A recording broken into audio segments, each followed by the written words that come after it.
Hello दोस्तों, channel पर नए हैं तो चैनल को भी सब्सक्राइब कर लीजिए और वीडियो को लाइक करना ना भूलें इससे पहले कि आप वीडियो में खो जाएं। हमारे चैनल पे आपको सेल्फ हेल्प, मोटिवेशन और हिंदी बुक की समरी मिलती है। सो मेक श्योर आपने वीडियो को लाइक और चैनल को सब्सक्राइब कर लिया है। दौलत के नियम चैप्टर 11। अगर आप पैसे को समाधान मानते हैं तो यह समस्या बन जाता है। अमीर बनने के बावजूद आपके सभी लोगों के साथ संबंध मधुर नहीं होंगे, बिल्कुल भी नहीं। पैसा बीमारी से आपकी रक्षा नहीं कर सकता। हालांकि बीमारी पड़ने पर आप ज़्यादा अच्छा इलाज ज़रूर करवा सकते हैं, लेकिन यह आपकी रक्षा नहीं कर सकता है। यह आपके लिए बेहतर भोजन तो खरीद सकता है, लेकिन दुनिया के अमीर लोगों का स्वास्थ्य का रिकॉर्ड काफ़ी ख़राब है। हालांकि उनके पास बहुत अच्छी तरह खाने के लिए पैसे होते हैं, तो यह भी सही नहीं लगता है। अगर आप पैसे को समाधान मानते हैं तो आप मुद्दे की बात नहीं समझ पाए हैं। पैसा कुछ नहीं करता है। मैं जानता हूँ आप सोच रहे होंगे, अगर मेरे पास ज़्यादा पैसा होता तो मैं अपने जीवन की इन समस्याओं को दूर कर देता। लेकिन पैसा खुद अपने साथ बहुत सारी समस्या लेकर आता है। पैसा आपको ज़्यादा खुश, ज़्यादा छरारा या ज़्यादा लोकप्रिय नहीं बना सकता है। पैसा स्थायी, सार्थक मानसिक शांति प्रदान नहीं कर सकता है। दुनिया में बहुत से अमीर, मोटे, दुखी लोग हैं जिनका कोई सच्चा दोस्त नहीं है। मुझे लगता है कि हमें पहले अपनी समस्याओं का इलाज खोजना चाहिए और फिर उनमें लगने वाले पैसे को काम का तरीका खोजना चाहिए। पैसा ना तो इलाज है, ना ही कभी होगा। यह इंजन नहीं है, यह तो सिर्फ इंजन को सही रखने वाला ऑयल है। चैप्टर 12। आप दौलतमंद बनने के बाद भी काम का मजा ले सकते हैं और रात को सो सकते हैं। बहुत से लोग इनमें से एक या अधिक धारणा बना लेते हैं। दौलत कमाने का मतलब है बेरहम शोषण, अनैतिकता, लालची, गिरगिट बनना। दौलत कमाने के लिए आपको अपनी आत्मा, परिवार, उसूलों को ताक पर रखना होगा। दौलत बनाने का मतलब है अनिद्रा और तनाव संबंधित रोग होना। पैसा बनाने के लिए आपको घटिया आदमी बनना होगा जो दौलत की बेदी पर अपने परिवार, नैतिकता और खुशी को बलि चढ़ा देता है। देखिए, ऐसा हो तो सकता है, लेकिन ऐसा हो यह ज़रूरी नहीं है। दरअसल ऐसा होना भी नहीं चाहिए। पैसे के बारे में यही बात तो कमाल की है। अगर ऐसा होता है तो आप गलत काम कर रहे हैं। देखिए, पैसा बहुत प्रचुर मात्रा में उपलब्ध है और हर एक के लिए उपलब्ध है। जैसे हम नियम 1 में जान चुके हैं कि आपको इतनी ज़्यादा कोशिश करने या इतनी ज़्यादा बदलने की ज़रूरत नहीं है। बहुत से सामान्य लोग और अच्छे लोग पैसा बनाते हैं, बहुत सा पैसा बनाते हैं। सिगार पीने वाले, दबाव में रहने वाले फ़ोन पर आदेश देते हैं। आप दौलतमंद बनने के बाद भी काम का मज़ा ले सकते हैं और रात को चैन से सो सकते हैं। आपको तो बस यह फैसला करना है कि आप यह करने वाले हैं, चाहे जो हो जाए, और फिर इस फैसले पर दृढ़ रहे। याद रखिए, अगर आपकी नींद उड़ जाए या काम का मज़ा ख़त्म हो जाए तो आपको खुद के साथ गंभीर बातचीत करने की ज़रूरत है। इस पुस्तक के शुरू में जाए और खुद को याद दिलाए कि दौलत के आपके लिए क्या मायने हैं। मुझे एक कार्टून याद है जिसमें एक बेडरूम में बहुत से थुलथुल एग्जीक्यूटिव बैठे हैं। एक छोटी लड़की दरवाजे में झाँक कर कहती है, पैसे से मुस्कान नहीं खरीदी जा सकती। सभी बिजनेसमैन उसको देखते हैं और पल भर में शर्मिंदा हो जाते हैं। फिर चेयरमैन गुस्से से गुर्राता है, बच्चे यहाँ से दफ़ा हो जाओ, यह मुस्कान चाहिए किसे।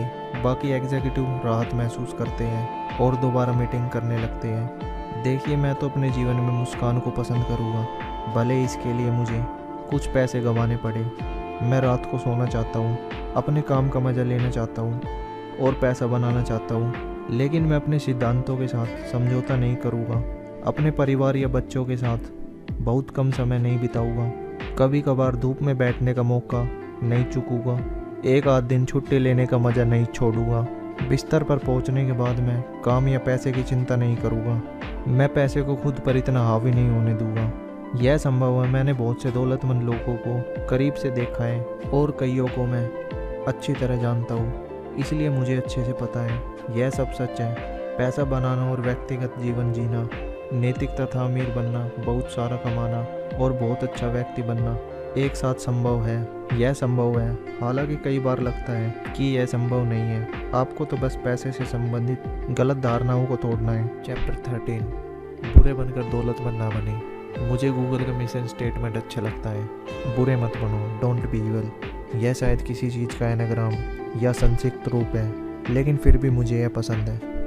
अगर आपको झूठ बोलना पड़े, धोखा देना पड़े, चोरी करनी पड़े, निंदा करनी पड़े, या कानून को चकमा देना पड़े, नियमों को तोड़ना पड़े, या पैसा बनाने के लिए बुरा काम करना पड़े, तो यह काम ना करे, यह इसके काबिल नहीं है। अगर दौलत कमाना या दौलतमंद बनने का मज़ा ख़त्म हो जाए और बुरे बनने से यह सचमुच ख़त्म हो जाएगा, तो फिर दौलतमंद बनने का कोई मतलब नहीं है। अगर आप सही तरीके से पैसा बनाने की चुनौती का आनंद नहीं ले पाते हैं, तो अच्छा रहेगा कि आप कोई दूसरा काम करें। मैं एक बड़े अपराधी को जानता था।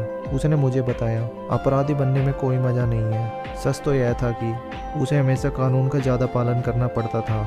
वह ज़्यादा तेज़ गाड़ी नहीं चला सकता था, दुर्घटना या गलत पार्किंग का जोखिम नहीं ले सकता था, क्योंकि उससे वह पुलिस के चंगुल में फंस जाता। चलने वाली पार्टियों का मज़ा नहीं ले सकता था, क्योंकि वहाँ पुलिस छापा मार सकती थी।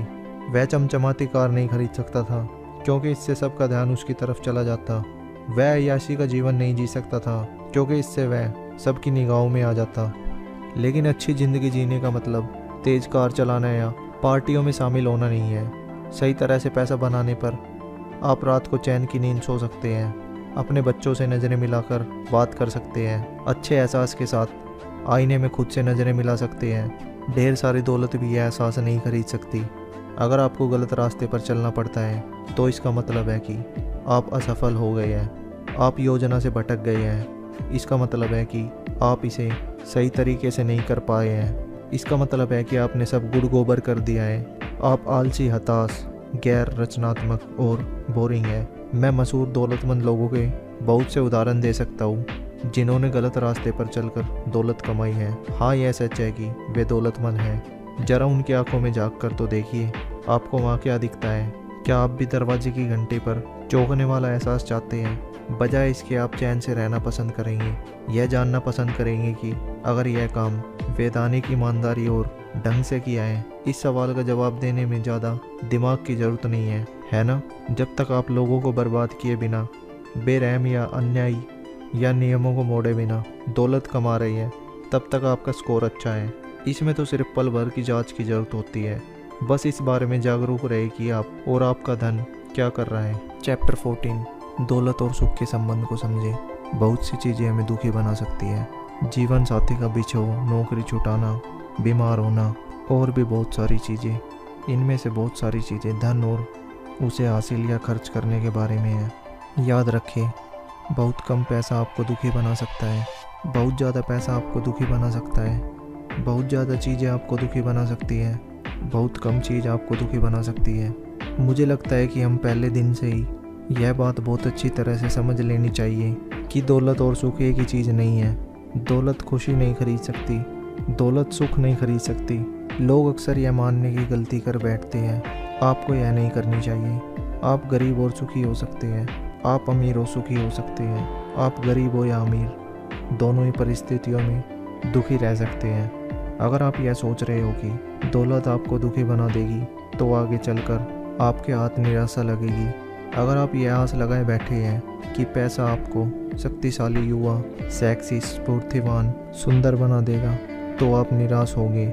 माफ़ कीजिए, पैसा इनमें से कोई काम नहीं कर सकता है। हो सकता है आपको ऐसा लगता हो सकता है दूसरों को ऐसे लगता हो, लेकिन वास्तव में पैसा ऐसा कुछ नहीं कर सकता। यह तो आपके दिमाग का स्विच बदलने के कारण होता है। पैसा असली दवा नहीं है, यह तो मन बहलाने वाली गोली है। हमने कई लॉटरी जीतने वालों को देखा है, जो बड़ा मकान खरीद लेते हैं और फिर इस बात पर दुखी होते हैं कि उनके सभी दोस्त पीछे छूट गए, या ऐसा बिजनेस टाइकून जो पैसा गंवाने पर आत्महत्या कर लेते हैं, क्योंकि उन्हें लगता है कि दिवालिया होने पर उनकी ज़िंदगी ख़त्म हो गई। लेकिन हम इनमें से कोई गलती नहीं करेंगे। दौलत तथा सुख के आपसी संबंध समझ लेंगे। ओह, लगता है आप पीछे रह गए हैं। आखिर यह नियम है क्या? मुझे क्या करना चाहिए? आपको कुछ नहीं करना है, बस दौलत से ज़्यादा उम्मीद ना लगाएं और इस आशा में दौलतमंद ना बने कि यह आपकी खुशी बढ़ा देगी।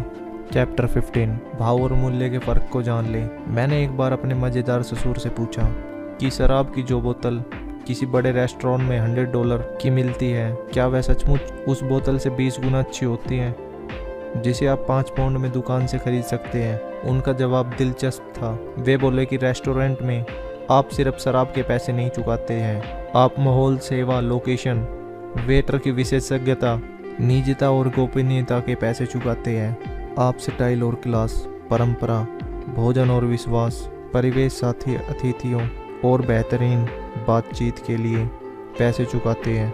मेरे पास एक पुरानी मर्सिडीज़ कार है। मुझे मर्सिडीज़ पसंद है, लेकिन मैं इतना ज़्यादा कंजूस हूँ कि नई नहीं खरीद सकता और डेप्रिसिएशन के मोह को नहीं छोड़ सकता।